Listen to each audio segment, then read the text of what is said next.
Hello, and welcome to Fool's Tome, a podcast about Magic the Gathering. I'm your host, Ty Thomason. This podcast, I discuss various topics about Magic the Gathering that I find interesting. This week, my guest is the North American Legacy Eternal Weekend champion, Tom Basketball. We discuss a variety of things, including his Legacy deck selection in general across a variety of formats, vintage, middle school, and a few other things. I think we get into Cube Draft for a little bit, even talk about some old school, Chandelar, it's a variety of topics. Oh, we talk about middle school a lot, and for people that aren't that familiar, middle school is a format very similar to pre-modern.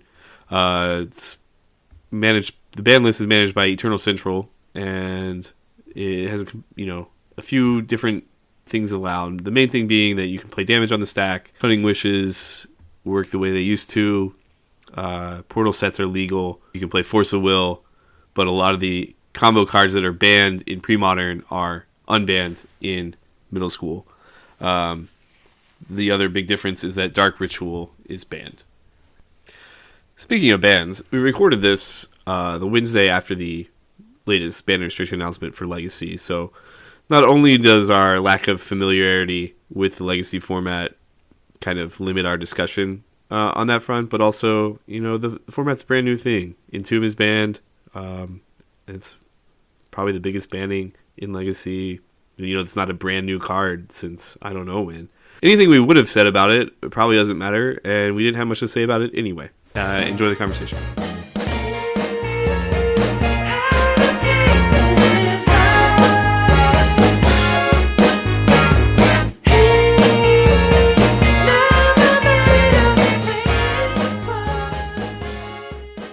All right, my guest today is North American Eternal Weekend Legacy champion and two-time vintage top 8, 3-time Romancing the Stones Invitational champion, and most importantly, the 2023 middle school world champion. I'm here with Tom Basketball. How you doing? That's when you put it all out there like that, it sounds like halfway impressive. Yeah, I mean, some of these things only a few people care about, but some of those are actual legit events. And yeah, most recently, congratulations on winning the Legacy Champs. And Thank you. It still doesn't feel real, partially because they haven't sent me the trophy yet. Right, so I was going to ask about that. So you get a card. Yeah. A promo card. You get a painting. I know they stopped doing that, but then somebody else, the TO, is putting up the painting or something. Yeah, so I don't think it's a painting. I think it's a print, but they sort of make it up to look how the old paintings looked. Okay. It's close enough that I'm not filled with rage. Okay. And what is that? I barely miss. Yeah, what is that of? It's Tendrils of Agony. Okay. For this event, yeah. All right. And then there's an actual trophy too. No. No. That's the I think the trophy one or is two just years they had a trophy and no painting. Okay. Or something like that. So it's like I was thinking about if you sold the card and the painting, but you still had a trophy, at least you could say you have the trophy. But if it's all you have, it makes getting rid of that painting that much harder to do. So, I'm sure you'll make good choices with whatever you do with those things. What was the promo card this year?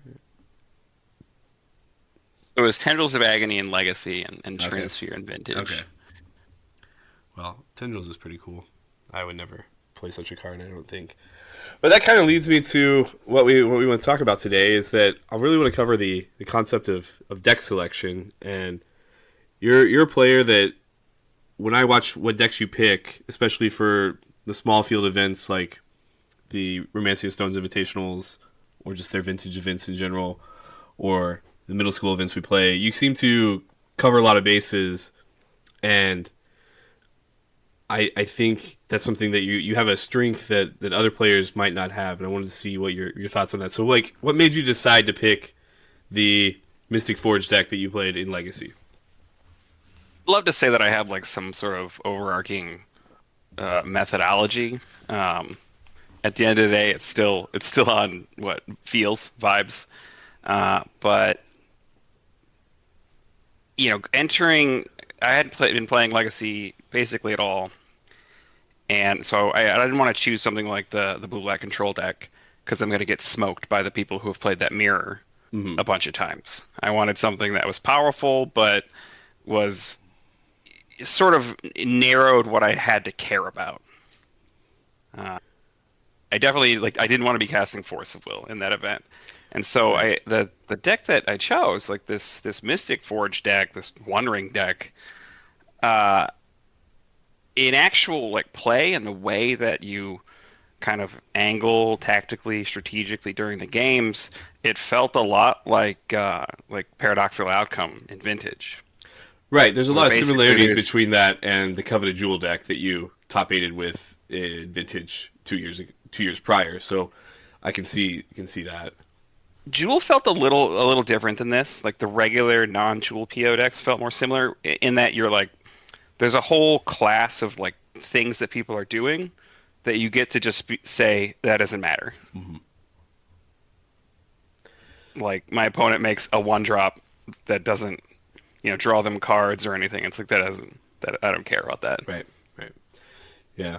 Um, I do think you bring up a good point about especially for format you don't play a lot of like Legacy in your case, and we're not going to go too deep in Legacy because frankly I haven't played Legacy in 6 years now. So I like to follow it and see what's good, but every time I think about playing, it just kind of I don't know, it doesn't look fun. I think it looks better than when I stopped playing it like 5 or 6 years ago. Okay. Like this is literally the only Legacy tournament I've played Yeah. in years, But when you which do pick those, I would not yeah, shut up about during the day. yeah. When you do try to pick a deck and avoiding a mirror, that's always something I'm trying to do. And I think maybe it's a personal flaw of mine where I don't think that I'm a good enough player to win mirror matches in some cases, or I don't put in the reps, even though I know the people that are putting in the reps probably might not be as good as me. I just don't want to. I'd much rather have a good plan at beating the best deck, than just play the best deck and win the mirror. And at Yeah, the same time, you want to play the best deck that isn't the best deck. right, and you want to be able to beat the best deck. You don't want to play a deck that loses to the best deck. And the sorry, the thing about it's mostly vibes, and that's kind of what I've struggled over my Magic career to explain to people is why do I want to play a certain deck? It's almost like I know it when I see it, and that was especially common in Standard. The Standard metagame moves a lot faster. There's a lot of times there's new decks that people haven't seen as recently as the week before, and if you're ahead on that tech, you can see a deck list and be like, oh, that's the deck I'm supposed to play this week, and it might only be good this week, but I'm going to play it, and that was something I was good at. But for a format like Legacy or Vintage, where there's more established decks, I find it hard to just not be like, oh, I'm just going to play what I want to play. Yeah, I mean you can't just be like I'm gonna, you know, come in blind and outdo the thousands of people who've been iterating on decks in this format. Like everyone usually, they pick a deck that has already proven itself and then mess with it a little bit. Yeah, yeah, But yeah, you need to be picking a deck that is intuitive to you. Is like I know how to play this deck, and so it's like the classic example in my mind is Oath of Druids and Vintage. Like when you look at it, look at the Show and Tell Oath decks, okay, it's clear you want to play Oath or Show and Tell in the first turn, but then you have to imagine the mirror, and I don't right. either you have it in your blood to play an Oath mirror or you don't. Mm-hmm. I don't think there's an amount of practice that can get you there.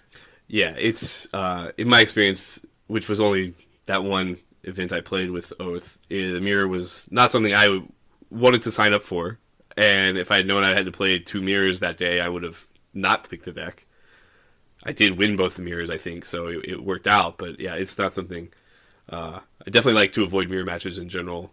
Outside of a few situations, I think standard Cobblade or standard mono black pack rat deck, those mirrors are a lot of fun, and but most usually the mirrors are not something I want to do. I agree. Like mirrors factor hugely into my deck choice and my card choices. Probably the card choice is more than the deck choice. Like, I've been thinking about. I played Landstill in our last middle school event, and Landstill is interesting if you're playing in untimed rounds. It's like okay, we can have a sideboard plan, but the Landstill timed mirror might only be one game, Right. and so it's like, well, I have to sideboard my cards in ahead of time. Yeah, yeah. You want to be good game one for that mirror, even if it means being a little bit weaker in some other matchups, especially when there's a clock. And I want to talk about middle school there because when you said it yourself when you joined that league that you picked Landstill because you thought it was the best deck and you really wanted to win the league so you could qualify for the Romancing the Stones Invitational. When I played the Invitational last year, I chose to play Landstill as my middle school deck because one, I hadn't played it yet in middle school, and two, I thought it was the best deck. Like clearly, when there's actually something that you want to win, you should play what you think the best deck is, and I think Landstill is the best deck.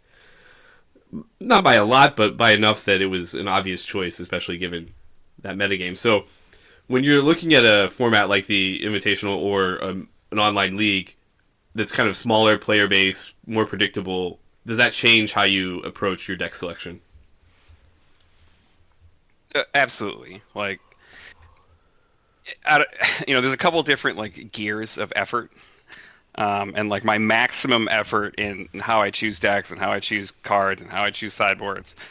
It like for something especially like for the Invitational is I figure out what everyone else is going to play to to some level of accuracy because not like they're telling me, but I figure out what everyone else is going to play and then I choose accordingly. Like in Vintage, we have the Dredge Gambit where you just don't play any Dredge hate in your sideboard because you're like, I'm just not going to get paired against it. It's fine.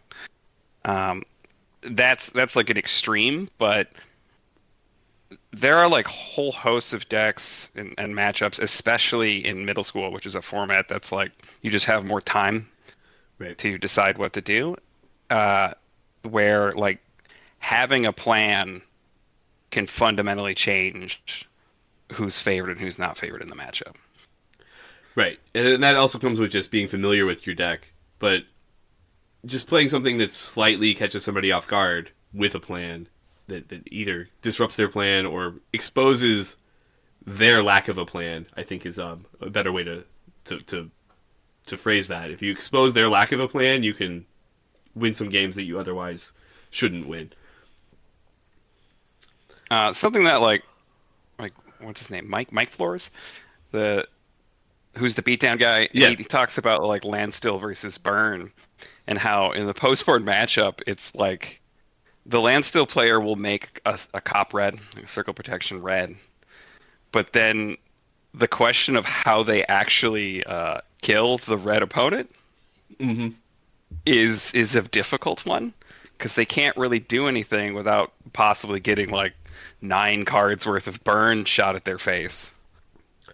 Yeah, and I've played that match up in from the red side once, and I was in a spot against the COP red and a warmth where I was like, I still have a shot at winning because he just doesn't have enough mana to activate everything. If I can just assemble enough fire blasts and lightning bolts and creatures in play to overload his COP.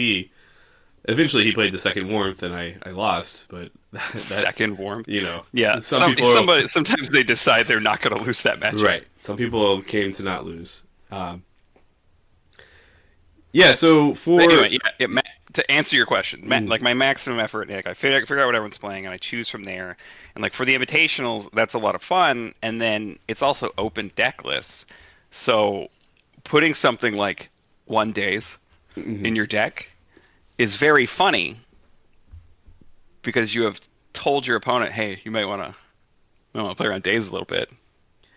Like you get like extra value, extra days value just by like the threat of having that card. Right.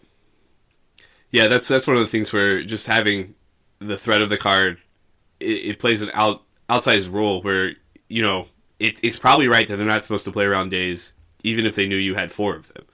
And only if you have none of them would they actually start making the right play. So you have to, enable your opponent to make a suboptimal play. You have to give them the option to do that. My favorite thing about those one-ofs, back, I think it was the Pro Tour Los Angeles 2005 that Psychotog won. And I think the winning decklist Antoine Ruel had like one Moloku in his sideboard that he would bring in, and it was just like, how are you ever supposed to beat that card if he draws it in the mirror against any deck? No deck could beat a Moloku if we got to the point in the game where he had 8 mana in play, and you've been spending this whole time fighting over the graveyard or Psychotog or cards in hand, and it's just, oh, here's a Moloku, and here's 4 extra guys, and you can't do around that time. Sorry. Go ahead. Yeah. Around that time, there was a deck that played Tooth and Nail, and it Tooth and Nail comboed and won the game. And one of the sideboard plans against them was they brought in 4 of the it's blue fork, copy target spell. Yeah, Twin Cast. They brought in 4 of that and a couple monsters. And one of the monsters is a thing that can copy a spell on the stack. So they would copy it once, go get 2 guys, copy it a second time, and put together a combo kill. So they kill them while their Tooth and Nail is still in the stack. That was one of the sideboard plans. Oh, that's cool. Yeah, there's a lot of cool sideboard plans for taking advantage of what their sideboard plans are too. Yeah, I have an example of that. I don't know what standard it was, but I'm looking at a Conflux card. There was a deck that didn't play any creatures, a combo deck, and people would bring in Telemann Performance, which is a 5 mana sorcery that you reveal cards from the top of your opponent's library until you reveal a creature, and then you get that creature, but the rest of the cards go to their graveyard. So it was just 5 mana, mill your whole deck. Right. So what they started doing was they would put a Flage or a Phage in their sideboard. Yeah, Not Phage. Flage is the new one. Yeah, Phage in their sideboard and bring that in, so the person would Telemann Performance and then immediately lose the game. Yeah. But the one I always like to remember was when Batterskull first started being a player, Stoneforge Mystic Batterskull in Legacy, and the Merfolk decks would put a Batterskull in their sideboard and then use Phantasmal Image on the Stoneforge Mystic to go search it up, and then if they had extra they might have Tundras in their deck because sometimes they played white, or you could go search up your GTA and win the war that way. But just using Image to copy the Stoneforge Mystic was a fun one, I remember.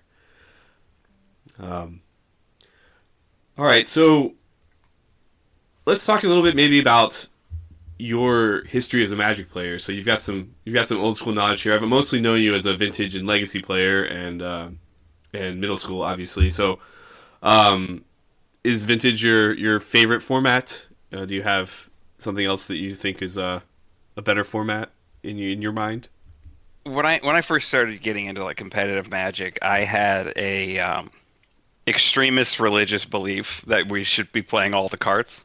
Okay. So the idea of standard was gross to me. Why? Obviously I'm older now and I get it. It makes perfect sense. Yeah.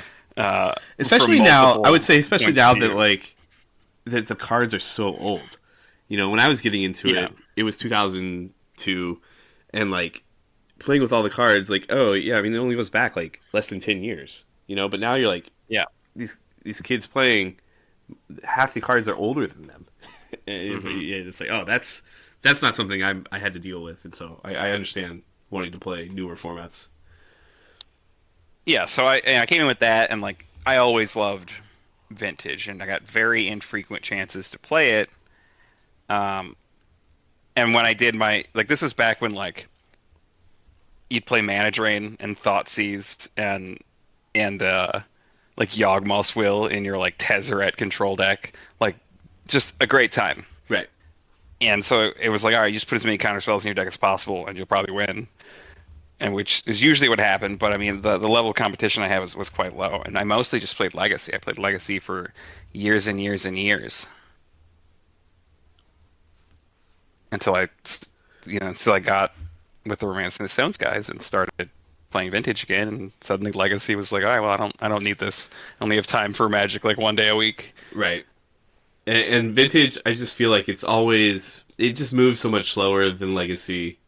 You know, the new cards you have to get to keep up in Vintage, it's a lot less than Legacy, even you know, 10 years ago. Like, you'd have a card like Deathbright Shaman come out, or I can't think of any other examples right now, but like, there's definitely the new cards that would come out felt like they mattered more in Legacy than they did in Vintage. Well, yeah, I think the more powerful your format is, the less cards are going to make the muster. I mean, like, and for now and for years now, like, I don't really have time to follow a format that moves faster than Vintage.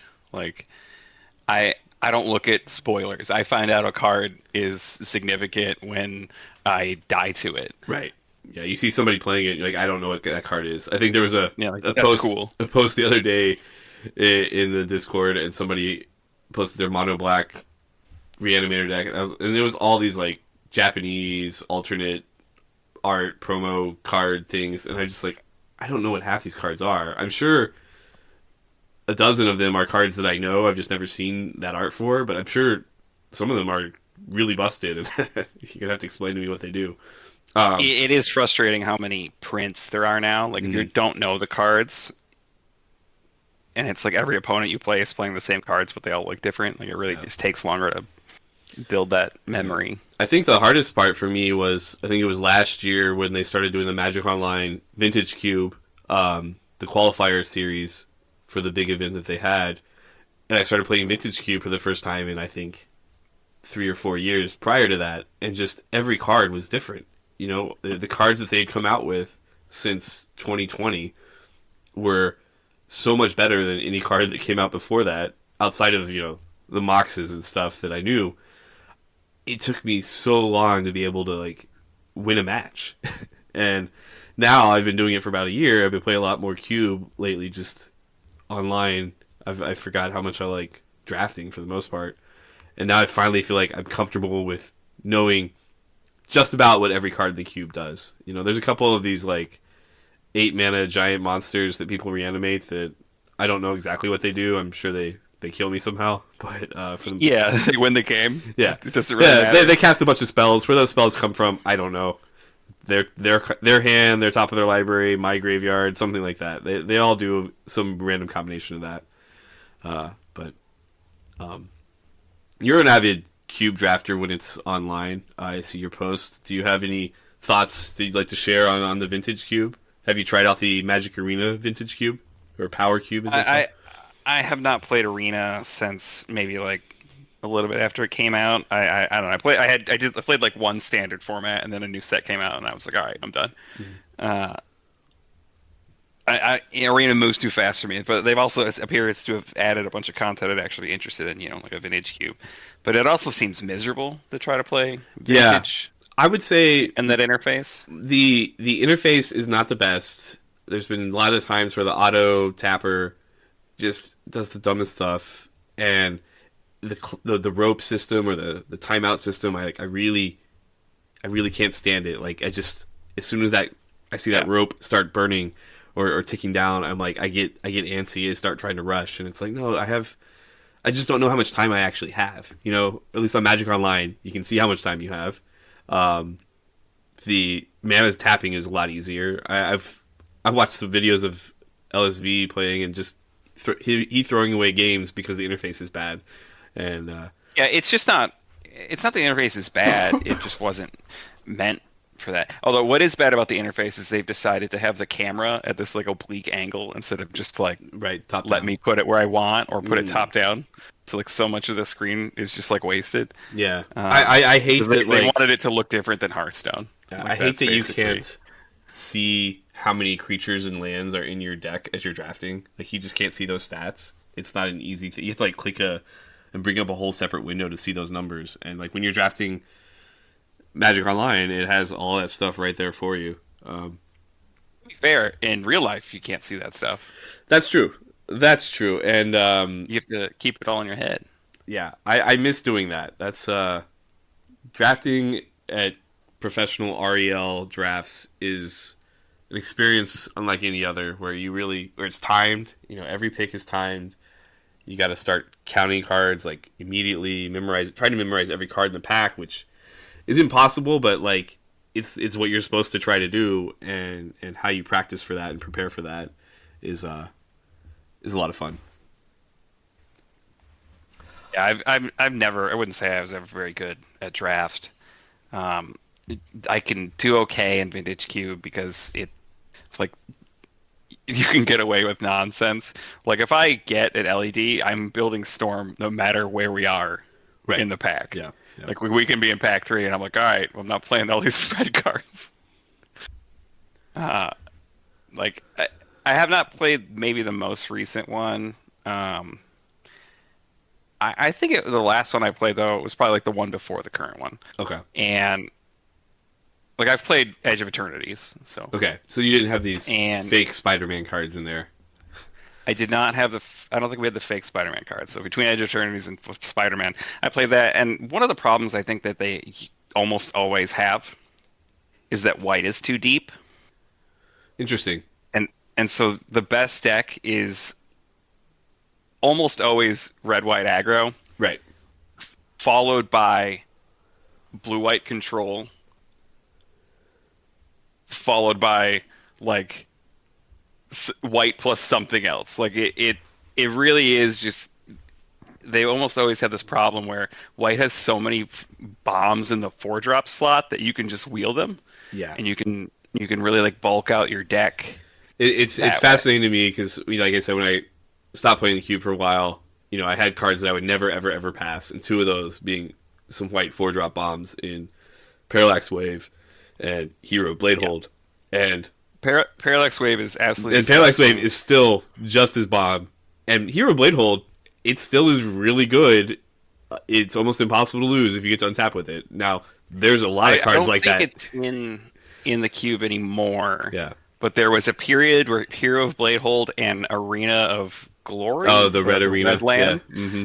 So you can haste out a Hero of Bladehold just like out of nowhere. He's so much extra damage. Yeah, it's like 7. It's like casting an overrun. Yeah, minimum 7 extra damage. Yeah. That's Hero Bladehold's a card that I feel like the first time I saw it, I was like, how can they print this card? And there's times today where it's like, it actually is on the power level with some of the cards that they've printed that, like Oko and the stuff like that. I think it would be played in standard if it came out today. Even though they've got like that Ouroboros card that puts a +1/+1 counter. I love that card. Or several on your whole army. That card is such a joke, but I love it. It's exactly what I want to do. Is like, this is my biggest complaint about playing old school. Like I play a lot of old school these days, and why? It's fun. You have the cards. The games are more interesting than I ever thought they'd be. However, it's fun. Yeah. What were you gonna say? But in so many of my decks in Modern, Standard, Old Extended, even Legacy, I play a lot of like 8 elf type decks, 8 mana elves or 4 birds, 4 elves, something like that. And just, you want to have that mana acceleration, and then later on in the game, the creatures might have some utility. And there's just no way in old school to like make a Birds of Paradise relevant after you play it, other than tapping it for mana. And that's like the amount of times that I use Kessing Wolf Run or Gavany Township on my Birds of Paradise, or other ways to put counters on it. Like in middle school, you Spike Feeder, put a counter on it, start attacking with it. I love doing that. I love like turning my mana creatures into attackers, and that's why I love the Ouroboros so much, because it doesn't. You gotta put a fire breathing on it. There you go. Right. Boom. Fire breathing. Yeah. There's a couple old school cards that like I think there's like a sword of something from Fallen Empires that you can tap to give a creature +2/+0, and then leave it tapped. But none of those cards are good enough on their own either. Yeah, I guess you should just never play that format again. That would make you a happier person in general. Well, like at least with the elves, you have Pendlehaven, and Pendlehaven's fun. There you go. Or you just play no creatures and play Time Vault combo. So that's anyway. I won't try and convince you to play old school because it's only for people that like it, and I do wonder why it's as popular as it is, but I think a lot of its popularity is a sort of reaction to like from people that are a little bit more out of the game than I am, yeah, where they're like, I want to play, but there's no way I can keep up with everything. And so it's like, why not just go back to the beginning? yeah, I remember middle school or whatever age you were when, you were first playing those cards. I guess all those guys got to be what, like 40? yeah, Just sitting on like thousands of dollars of cardboard that they bought with their lunch money. yeah. Um, Yeah, I think for me, the biggest appeal when I first started playing old school, because it was back when I was still going to Grand Prix, playing Pro Tours and stuff like that. It was like, oh, hey, look at these cards. Just look how cool they look. And I just love to looking at the cards. And it doesn't matter.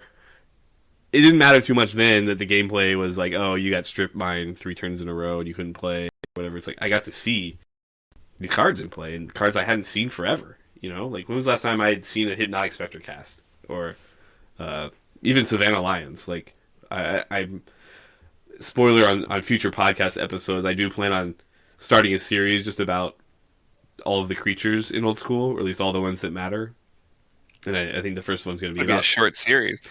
I think there's more that matter than you would think. But it's the idea is that like, hey, I think Savannah Lions is going to be the first one that I talk about, and because it is just like that was the one that was relevant, in standard for the longest. I mean, I guess Birds of Paradise, Llanowar are still played, but those almost feel like they don't count. They don't feel like an old school card the way Savannah Lions does to me.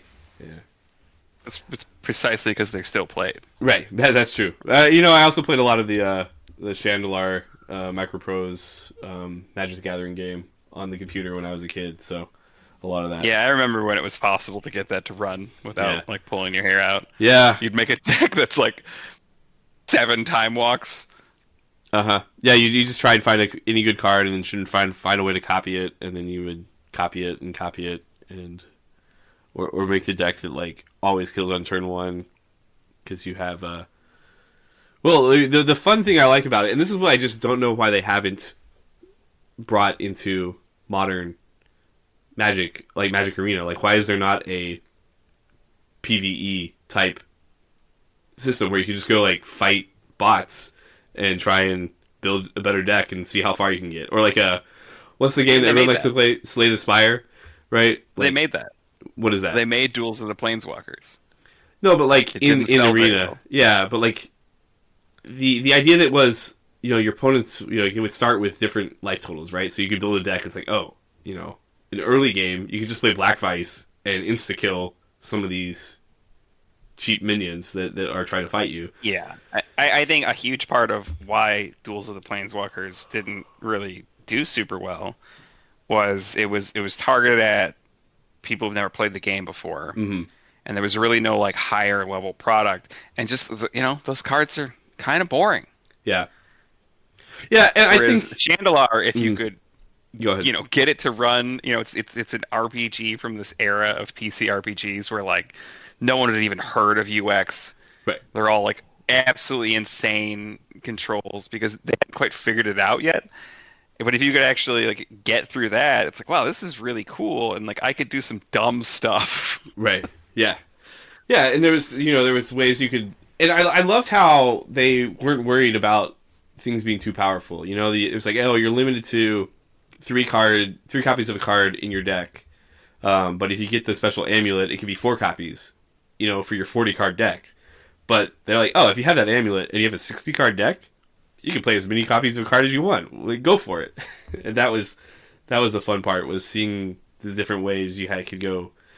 It's actually a lot of fun when you play on the higher difficulties to balance like how much are you trying to make your deck better while also like stopping you from actually losing the game, because there's a main quest that you have to do in the game, and if you don't do that, you will die. Even if you spend all your time farming and winning every match, if you don't actually go do the big quest, you lose. And I thought that was a great part of that game. I only played it the one time, and I remember like my deck was just a bunch of time elementals, Okay. and so every game would end with me having bounced all of their permanents to their hand, and then I would like attack them with like a 2/2 or Yeah, something. Mishra's Factory or something. Yeah. Yeah. All right. Let's see. Anything else that I wanted to talk about? You got anything you want to talk about? I guess what's your future? Are you playing the Romancing Stones Invitational this year? I haven't seen a list of who's qualified. Um, It's my job to keep that list updated. Uh, I heard that there was only 12 people that were going so far. well, I think the plan is 10 people, so I might be missing whoever got. Like, did we do RTS 39? No. So there's 6 people qualified, and then there's going to be the double event, and there's a middle school event. That gets us to 9. Right. So what was it? I think. Yeah. Okay. So 6 people from those winners. I mean, it's in like Yeah, less than a month. I know. Are you gonna go? I mean, I'm. If there are air traffic controllers. Yeah, I know. I've every week I talk to my mom, and she's in Fort Worth, and she asks like, "Are you coming to Thanksgiving?" And I said, "Mom, it's looking worse and worse every day. I don't think we're gonna make it this year. It'll be the first time in probably 7 or 8 years I haven't been at Thanksgiving with my mom. So, Yeah, I hate flying, and I've literally never had a problem. mhm. So trying to fly, that early in December is not actually like a problem. It's not like a super busy season, but trying to fly if like just there's not enough pilots and what have you. Yeah. And I'm sure they've probably rolled back like some sort of safety standard. That's Yeah. I mean, there was the UPS plane that crashed, and like, every time there's one of them, it's like, oh, how much have we let it go? It's not a politics podcast. It's not a engineering whatever. podcast, but yeah. If I can, I'm gonna go, but we'll see. Yeah, but to answer your question, I still need to qualify. Okay. I don't now that I don't live in Austin. There's a lot less chances. Like my options are basically like fly in for an event or win one of a few middle school leagues. Is that middle school thing that's happening next or this Saturday? Is that going to be qualifying? Yeah. Yes, we're doing a whole middle school league in one day. Are you playing that? I am. All right. Well, I am not. And so, you want to tell me what you're playing? I'll promise I won't publish the podcast till Saturday, or you tell everybody. Who cares? So I have 2 decks put together, and I can't decide between them. And then within them, I can't decide exactly how I want to build them. And this is what I didn't get into earlier. It takes me ages and ages to finish a deck list. Like, Okay. I waffle for hours and hours and hours, Yeah. and then play the card that is safe or play the dumb card with no in between. Right. Yeah. I would say I'm the same way with my list. It's always those last few cards, and I'll spend, a week or so just chatting with somebody, some of my collaborators on like, how exactly am I going to do this? Like, what are the ways I can reconfigure this? And it's like the amount of brain power that we're spending for, 2 irrelevant sideboard cards or, a tournament that's going to be like 5 rounds. It's like, really, there's got to be a better use of the time, but no, it's actually the best part about it. Like, I have so much fun Are doing you having that. fun? that like I would not trade that for anything. Like if somebody said, "No, you'll always have the correct deck list, but you don't get to spend any time figuring it out." They have that. It's called like chess. And it's like I don't want to do game. that. Yeah, I don't want to always have the correct deck list. I want to build a deck. Yeah. Yeah, no, I have land still built with a little bit of spice. Like there's a replenish in it, Okay. and like 1 parallax tide, just one. Just one. And we got a couple enlightened tutors. And so the replenish is mostly just like value, like, oh, I returned a seal of cleansing and a couple standstills. Right. Or here's my humility Which- back. Like. Yeah. and you still got the humility, which we were talking earlier about having a plan, and I was thinking today, like, okay, because the other deck I have built is Alluren. Uh-huh. If I play Alluren, how am I ever beating Landstill? Because what Landstill can do is they can play a standstill, and then like at that point, the thing that the Alluren player is going to win that matchup most of the time if they play right, because they get to choose when things happen, and they're gumming up the ground, so the opponent's not really getting through with Mishra's Factories, so they get to choose like, all right, I'm going to play like 2 Cabal Therapies and a Mesmeric Fiend this turn, and then play Alluren, and there's kind of no way for the Landstill player to get through that. But if they make a Humility, the game's over. Right. Because usually, if the Alluren player even has an answer, they got like 1, and it's that's the only card they have to care about. And like you have no reach, you're not going to be able to go wide enough, fast enough to beat Decree of Justice. Like you're just dead. And I was like, okay, well, you let them play a standstill, and then you never break it until you're ready to win the game. And I realized the Landstill player can do that until they find their humility, and then just break their own standstill. Yeah. And it doesn't matter. Yeah, and also they can actually kill you in the meantime with Mishra's Factories. That that it's 2 damage a turn. It puts you on a clock as soon as they find one. It's really hard for them to get through unless they want to Swords to Plowshare as a Wall of Blossoms. Yeah, that's true. Which they do not. They do not want to do that. Yeah. Well, I would say, my advice, if you're trying to win, I would play Landstill probably. I mean, personally, I would play Elves because I've been on such a heater with that in pre-modern that I can't imagine not playing that deck for a long time. But besides Elves, I would say Landstill seems great. I expect a lot of people to play decks that have bad matchups against Landstill. I also expect people to play a lot of red decks. Yeah.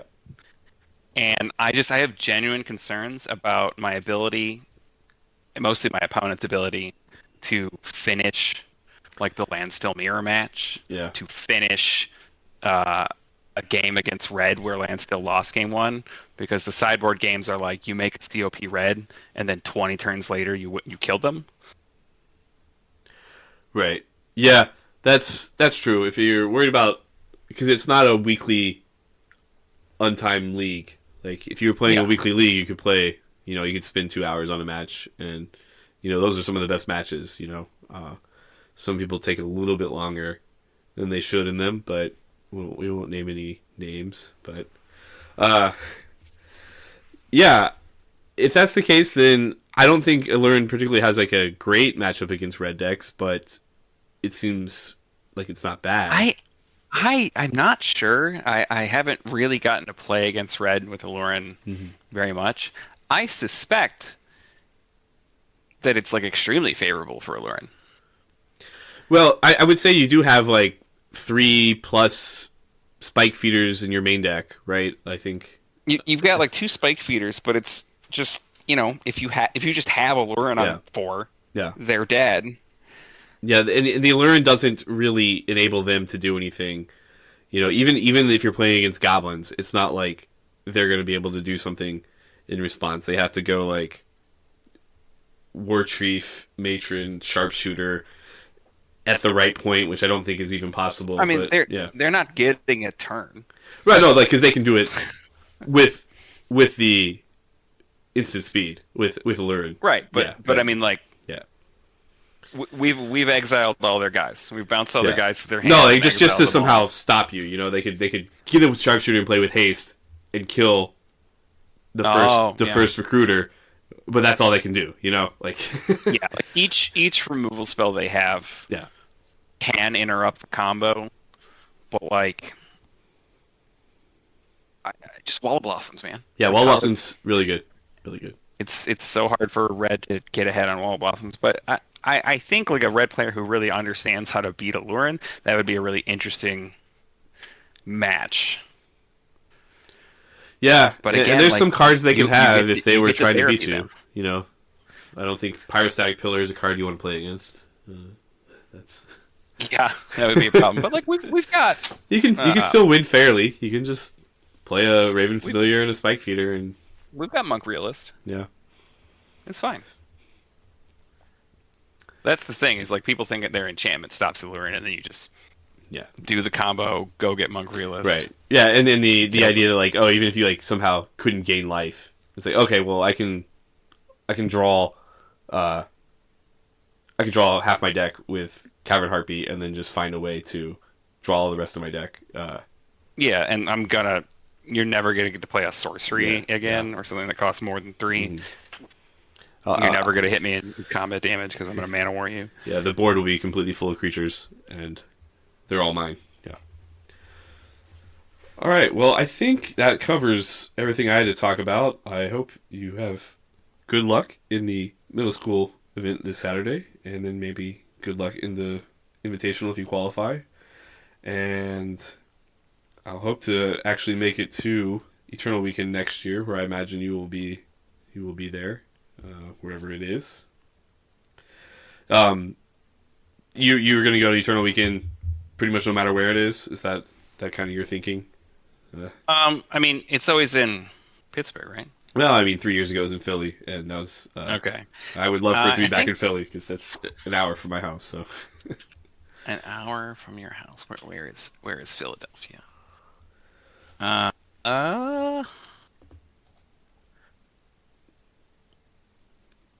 but I don't think it's going back to Philly from what I heard from the last time it was there. So Oh, that is 9.5 hours Yeah. drive. So that's oh, did you drive this last time? Because you're coming from yeah. Detroit Yeah, it's like area? 4 hours. Okay, that's that's the thing. It's like a 6-7 hour drive for me to Pittsburgh, and it's just like that's a little bit too much. You can't really do that after work, so you got to take some time off.